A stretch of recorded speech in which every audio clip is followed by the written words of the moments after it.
We are currently in the open enrollment period for marketplace plans. So in today's video, I wanted to give you a deep dive into all the different facets of marketplace plans so that you can make the best possible decision for your health insurance needs.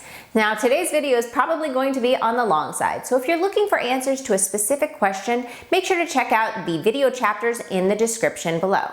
All right, let's get right to it. So marketplace plans are also known as ACA plans, Affordable Care Act plans, also known as Obamacare.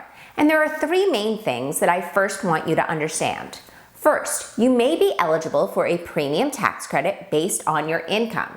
This is how marketplace plans are designed to become more affordable. Also, marketplace plans do not require medical underwriting. That means you cannot be charged more or denied based on your health. And finally, all marketplace plans must offer at least the 10 essential benefits.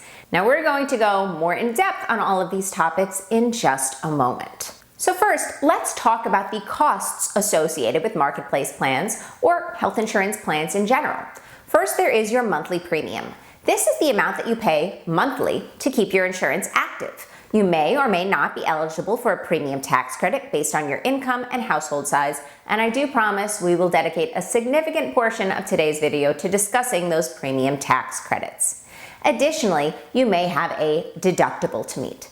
The deductible is the amount that you have to meet out of pocket before your insurance begins to contribute to the cost share. That means that you will need to pay full price up to the deductible. You may have separate deductibles for your medical needs versus your prescriptions. You may also have a separate deductible if you are an individual with a family plan.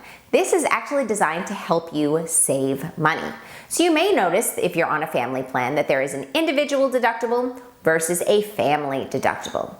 Basically, if you are an individual and you haven't spent at all this year, but your family has met the family deductible, then it's actually considered that you've met your deductible as well, and you would proceed straight to the cost sharing, which can be divided into co-pays and co-insurance. A copay is a fixed amount. It's much easier to understand. It could be $25 to visit your PCP, $50 for a specialist, and $250 for the emergency room. Co-insurance is a percentage, so it's a variable amount. It could be 15%, 20%, etc. And we'll see that more when we look at a walkthrough of Healthcare.gov in just a moment. And then finally, there are out-of-pocket maximums. These are there to protect you from major medical bills. So an out-of-pocket maximum is the most that you would have to spend in a calendar year for covered in-network medical services. If you meet your out-of-pocket maximum, then your insurance carrier would take on the remainder of those bills for the remainder of that calendar year. Now, they can be quite high or they can be lower depending upon the plan that you choose. However, as I said, it's really there to protect you should the worst happen. Now, the costs that you see are directly tied to the plan that you choose and very often tied to the metal tier that you choose. So marketplace plans will often have metal tiers: bronze, silver, gold, and platinum. This has nothing to do with the quality of the plans, the networks, the benefits, anything. It just has to do with the cost sharing structure. A bronze plan will have a 60-40 split. Your co-insurance will be 40% and your insurance carrier will pay 60% of the bill. A silver plan has a 70-30 split, gold 80-20, and platinum 90-10. So if you are someone with more extensive medical needs, then looking towards one of those higher metal tier plans, like a gold or a platinum, will probably work out in your favor. Yes, they will have higher monthly premiums. However, when you actually utilize your insurance, you will have a lower co-insurance. And if you're someone who is a more frequent health insurance user, then this is probably the way to go. However, if you're someone with more basic or regular medical needs, then you might save money with a bronze or a silver by opting for a lower monthly premium with a higher co-insurance. Now, there have been some changes to marketplace plans in 2026. Some of them good, some of them bad, and we'd like to hear your thoughts in the comments below. And one of the biggest changes is that bronze plans will now be HSA eligible. That means that all bronze plans, regardless of their deductible, must offer HSAs, which are health savings accounts. These can be a great way to lower your MAGI, which is modified adjusted gross income, which is what the marketplace is looking at when determining your eligibility for a premium tax credit. There has been a lot of back and forth with premium tax credits in recent months and recent years. So under the American Rescue Plan Act and the Inflation Reduction Act, premium tax credits were expanded.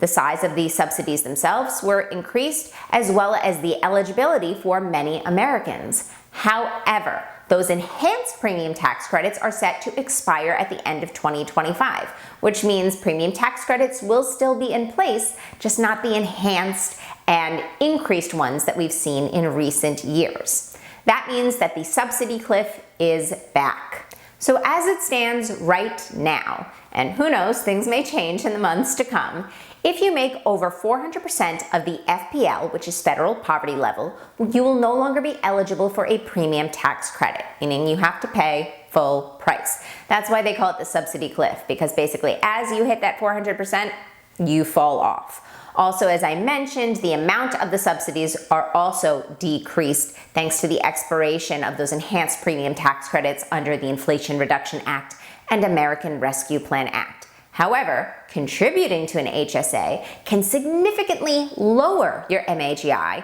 which could make you eligible for a much larger premium tax credit. In fact, based upon the type of plan that you choose and your age, you could contribute almost $10,000 to your HSA, which would significantly reduce your MAGI. But if you are eligible for a premium tax credit, you will see that when you are previewing the plans. Basically, a premium tax credit is just a tax credit paid up front, which is reflected in a largely discounted monthly premium. If you are eligible for a premium tax credit, also known as a premium subsidy, you can save thousands of dollars per year in monthly premiums. So if you are able to lower your MAGI at all, it's highly recommended that you do so. You may want to speak to a financial advisor or tax professional to see what deductions you may be eligible for. However, if your income does change, it's very important that you make sure to update your information on Healthcare.gov. That way you don't get stuck with an unexpectedly large bill when you go to file your taxes. Because if you do end up making much more than what is estimated, you may have to pay those premium tax credits back.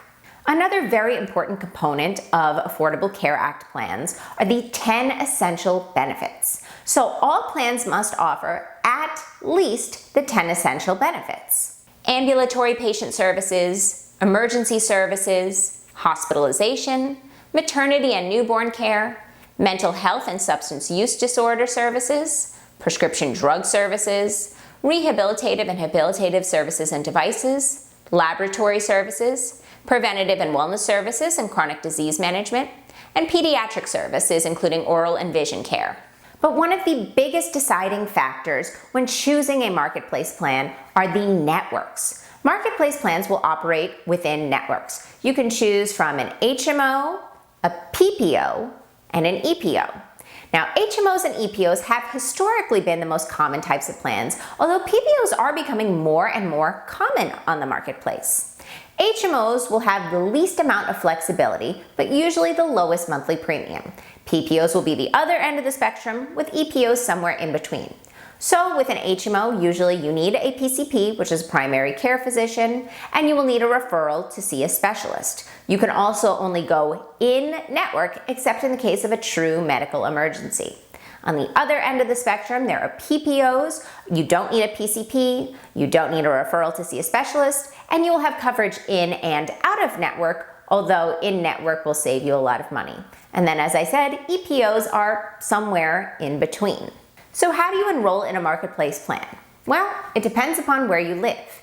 If your state uses Healthcare.gov, currently the open enrollment period is November 1st to January 15th. However, that will change in years to come. Also, depending upon your state, if you don't use Healthcare.gov, if your state uses its own individual marketplace, then your open enrollment period may vary slightly. Now, you can either log on to Healthcare.gov or your state's individual marketplace to preview plans. You can also call Healthcare.gov with any questions, or you can use a broker.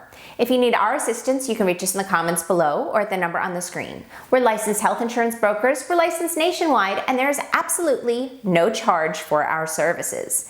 Additionally, we do release these videos on a weekly basis. There have been a tremendous amount of updates in the world of health insurance, so please make sure to subscribe to stay up to date, and also make sure to like this video so we can get this information out there. All right, let's get back to it. Not only can you enroll during the open enrollment period, but you may be eligible for a special enrollment period, which is based upon certain qualifying life events. For example, if you have a change in household size through divorce, death, birth of a child, etc., or if you move to a totally different location, that may qualify you for a special enrollment period, or if you lose coverage. For example, if you quit your job or if there are layoffs and as a result you lose coverage, that loss of coverage would qualify you for a special enrollment period. Now, depending upon the type of qualifying life event and of course again where you live, that special enrollment period length will be determined by those factors. But make sure that you enroll in a new plan as soon as possible to avoid any type of gaps in coverage. Now I want to take a look at Healthcare.gov to give you a better idea of how to preview the plans, utilize the website, and choose the best possible plan for your needs. Okay folks, well, a complete disclosure here. So when planning this video, I had absolutely planned on walking you through the plans for 2026 and giving you a little preview. However, due to the government shutdown, it looks like the plans for 2026 still aren't available for preview. Now that may change by the time I publish this video, and if that's the case, I will make sure to update this. And of course, once those plans are available for preview, we will release a new video. Now, if you're in a state that uses their own individual marketplace, then you may have access to those plans already, but here on Healthcare.gov, we just don't have them available for preview just yet. That being said, for the purposes of this video, all the same principles apply because in today's video, we are talking about how to pick the best marketplace plan. We're not really specifically discussing 2026 plans. So, that being said, we will scroll on over to where it says Browse Plans and Costs. Here you would enter your zip code. And of course, your zip code and your household size and your income is what determines your eligibility for those premium tax credits.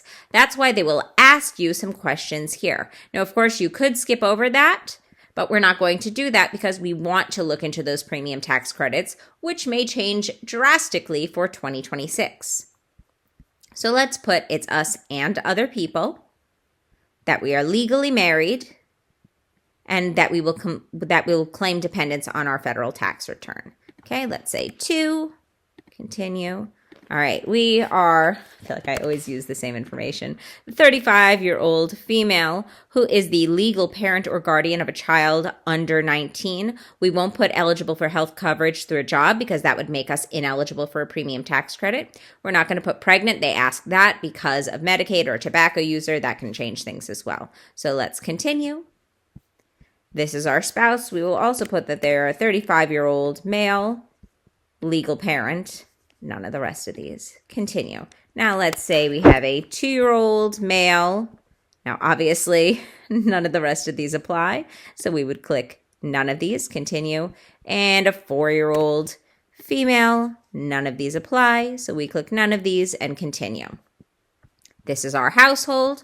We confirm this is correct. And move on. Now let's put in our income. Okay, let's put $75,000. Continue.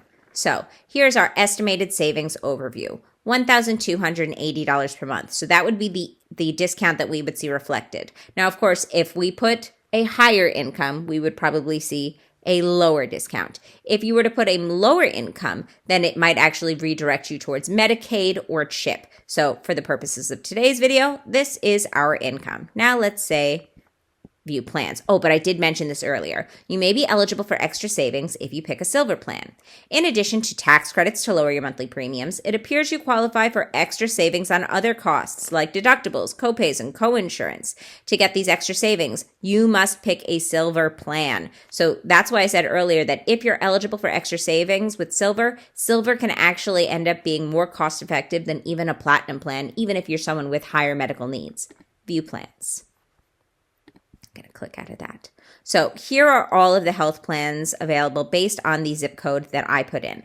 104 plans. Now, you will see, because of the income that I put in and the tax credit that's being applied, that there are plans that have actually no charge per month. If I had put in a different income, then you would probably still see some type of monthly premium. And of course, as we move up, we'll see additional monthly premiums as well. Now, over here is where you can add filters, and over here is where you can sort by. So if you were someone who knows that you have more extensive medical needs and you are not as interested in the premium as you are in the deductible, you would go ahead and click lowest deductible.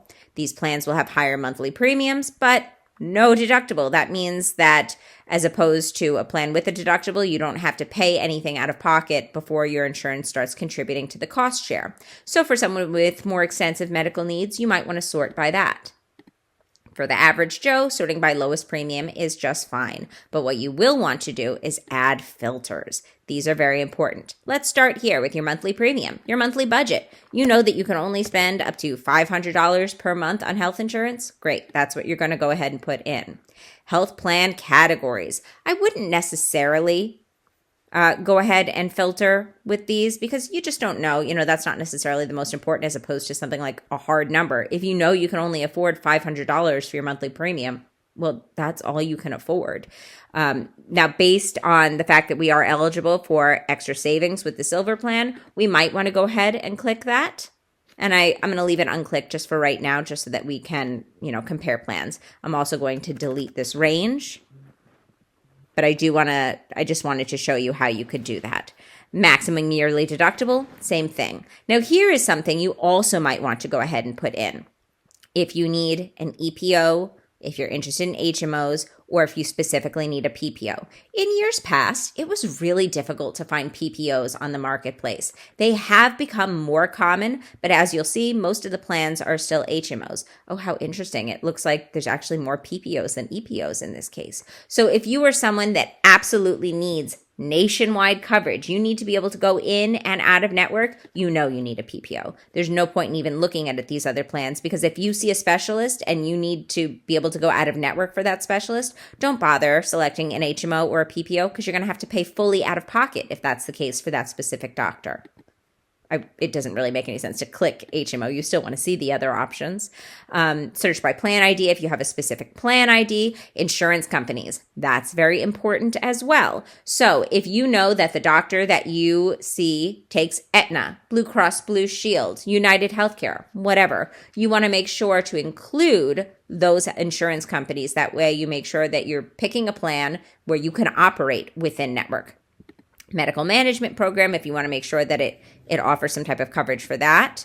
Also, eligible for an HSA. So let me speak to my fire community, because that's who's generally speaking very interested in those HSAs. If you want a plan specifically eligible for an HSA, please click this. There's not a lot of plans that are eligible for HSAs, and this will filter it down tremendously. If that is a must-have for you, you want to click this box here because you're not interested in looking at those other plans.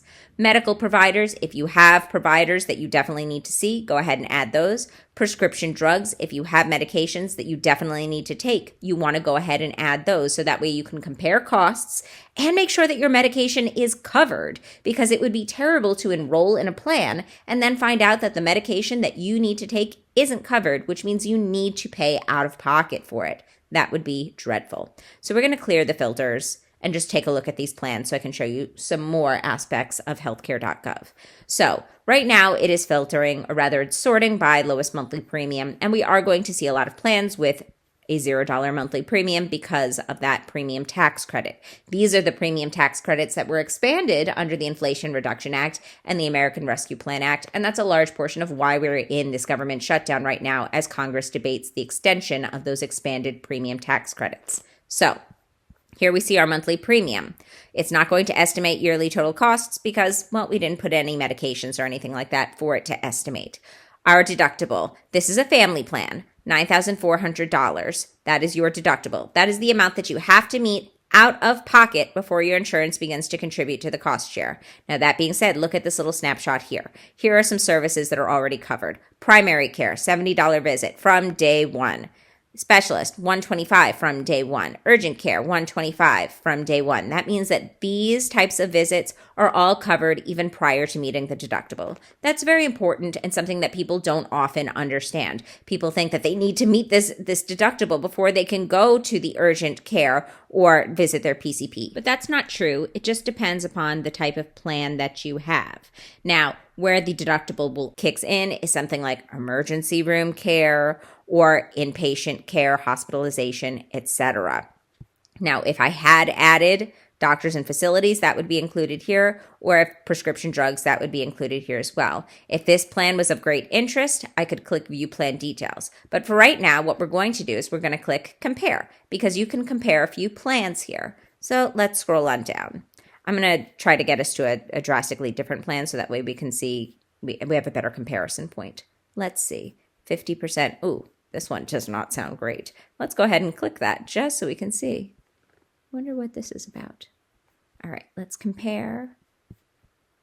What was that first one? Was that silver or bronze?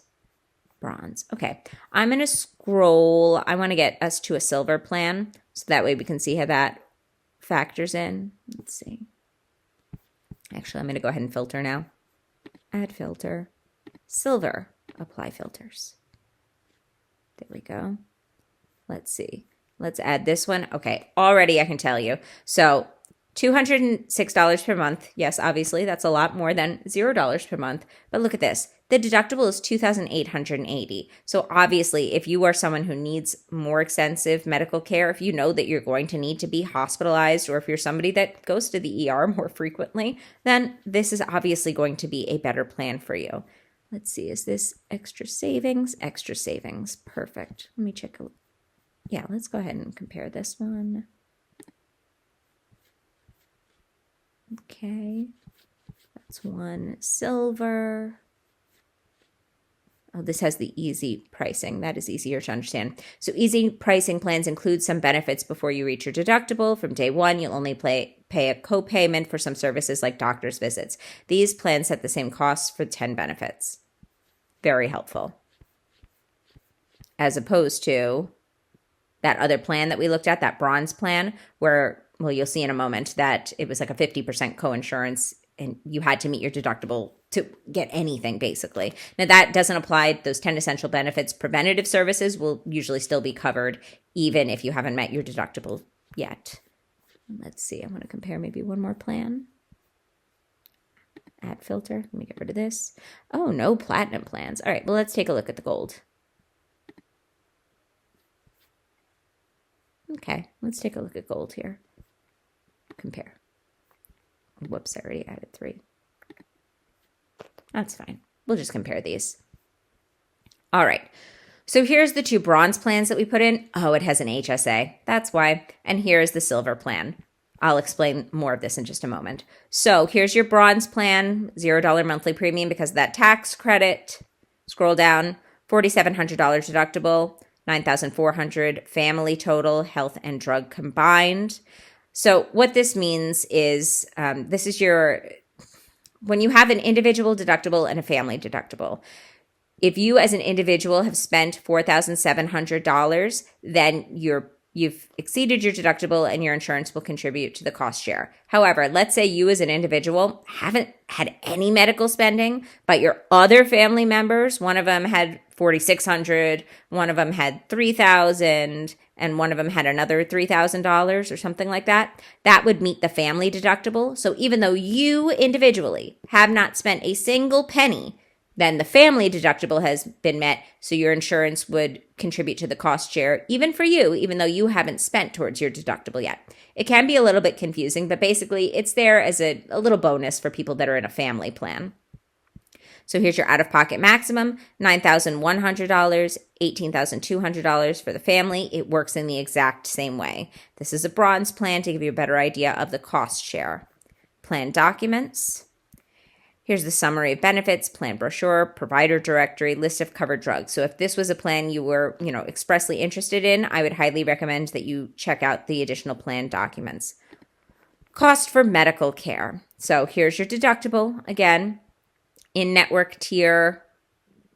Did I only pick HMOs? I hope not. I'll check that out in just a moment. I do want to make sure that I have a PPO here. In-network, I'm sorry. These are all in-network, so we'll take a look at a PPO in just a moment. So yeah, see, out-of-network benefits not covered, out-of-network benefit not covered, out-of-network benefit not covered. That's because these are all HMOs. So here's your deductibles, your out-of-pocket maximums when comparing these plans. I would say, let's see, in-network deductible, $5,000. I mean, this is obviously has the lowest. This was that silver plan with the extra savings. And look at the difference here between $4,700 to $1,400, basically. $9,100, $7,350, $1,800, $14,000. It's a pretty significant difference. Primary care doctor visit. So this is divided into tiers. Tier 2, not applicable. Interesting. You would need to look, I would need to look more into that, why there's network tiers for your PCP. So these plans are the most similar. We've got a $70 visit from day one because this must have that easy pricing. $50 visit from day one. This one, 50% coinsurance after deductible. This is not a great plan. This is providing you with basically no benefits prior to meeting the deductible, and the deductible is significant. So this is not a plan that we would steer clients towards under ordinary circumstances, unless for some reason this is the best possible plan for you, but I don't see that happening. Let's scroll on down. Okay, so x-rays and diagnostics, 50% after deductible. That's pretty normal. 50% after deductible. That's pretty standard. Laboratory services, copay, which we like for laboratory services, 50% after deductible, 50% after deductible. Outpatient facility, outpatient services. Continuing down on some of these benefits, prescription drug coverage. So this is going to break it down based on the tiers of the medications. We didn't put in specific medications, but you can see what the cost would be based on tiers. And here are the tiers for marketplace plans. Generic, preferred brand, non-preferred brand, and specialty. Generic will be your least expensive, $3. $3 copay after deductible, or $10. And this one's got two tiers of generic. Tier 1, $3. Tier 2, $30. Preferred brand, 50% coinsurance, 30% coinsurance, 50% coinsurance. Oh, so maybe this plan, which I said is not such a good plan, maybe this is a good plan for somebody that has to take a preferred brand medication, because believe it or not, a 30% coinsurance versus a 50% coinsurance is a huge deal when it comes to medication. Let's say this medication actually costs $1,000. Well, then this is $500 versus $300. That's a huge difference over a 12-month period. Non-preferred, 50%, 40%, 50%. Specialty, 50%, 50%, 50%. And it does have mail order pharmacies. Prescription drug deductible. So it's one, sometimes they have two separate deductibles, one for health insurance, one for prescription drugs. This is all one deductible. Cost and coverage examples, it's the same every year. Pregnancy, type 2 diabetes, and simple fracture. Those are the examples they always use. Now, you probably can't plan for a simple fracture, but if you are planning on becoming pregnant, then having these costs is helpful. These are all kind of similar. Or if you're somebody that manages type 2 diabetes, this is helpful to know. Adult dental coverage, you can purchase that as an add-on. This one does offer child's dental. You can learn more here. These medical management programs that you could filter by, and other services as well. Chiropractic care, infertility, helpful for people looking to plan a pregnancy. Mental health and behavioral services, habilitative, bariatric services, skilled nursing facility care, etc. So very important to go through all of these. Let me go back to the plans and we will look at a PPO as well. So get rid of this. Whoops, not what I want to do. Let me get rid of all of these. Okay, I'm going to find a PPO now. Add filter. We only want a PPO this time. Apply filters. Here we go. All right, here is a PPO. And let's compare. Compare three plans. Oh, good. I still have this here with the HSA because I did say I would mention that as well. So now we have a PPO plan as well. Oh, you see here, nationwide doctors. Okay. So deductible, let's see, bronze. Yeah, HMO, EPO, PPO. Okay, let's scroll down to costs for medical care. Here we go. So because this is a PPO, we have a separate deductible for in-network versus out-of-network, a separate and a separate out-of-pocket maximum for in-network versus out-of-network, as you can see. So once you've met that out-of-pocket maximum, though, regardless of whether it's in or out-of-network, you would have coverage for the remainder of the calendar year. It's going to show you different costs also for in-network versus out-of-network usually, because very often if you go in-network, it's going to be less expensive than out-of-network, which we can see here. So 50% coinsurance for x-rays and diagnostics in-network, 80% if it's out-of-network. Yikes. Now, hopefully you can avoid getting x-rays and diagnostics at an out-of-network location, but if it's a specialist or someone like that that you really need to see, then it is good to have this additional flexibility offered here. So I just wanted to show you a little bit more about PPOs. I also did mention earlier HSAs, and that's why I was saying that it seemed like maybe some of these costs were a little bit higher. HSAs are a great benefit. They really, really are. However, they're going to get you in some way. Very often, the plans that have HSAs, you will notice that some of those costs associated are a little bit higher. It might be a high deductible health plan, which ordinarily has a lower monthly premium, but very often it'll be a high deductible health plan that actually has sort of a higher monthly premium. That's not so in this case. However, we do see that the deductibles are a little bit higher and some of those costs are a little bit higher, like 50% coinsurance after meeting deductible, and that's just to go to your PCP. It's not even for some of those more extensive services. So very often with an HSA, we will see that they're going to make up for some of those cost savings somewhere. So you really need to decide if an HSA is right for you. Let's go back to these plans. Now, as I mentioned, unfortunately, we are not seeing those 2026 plans right now. I wish we were, but because we are in the government shutdown, things are just a little bit delayed. So we will see how this all shakes out in the days to come. And as soon as we have an update for those 2026 plans, I will make sure to post that as well. But in the meantime, at least you can get a better idea of what it is that you are looking for in a health insurance plan when it does come time to make that decision. The truth of the matter is, this year a marketplace plan may just be too expensive. And if that's the case, you may want to look into alternatives as well. And I do have a video that goes more into depth regarding marketplace plan alternatives, which I will link at the end of today's video, as well as an all about marketplace playlist. If you'd like to learn more, you can reach us at the number on the screen or in the comments below with any questions or concerns that you may have. Or if you need assistance, we're happy to help as well. As I said, there's absolutely no charge for our services. And of course, please make sure to like this video and subscribe to stay up to date. Thank you for watching, and we'll see you next time. Bye-bye.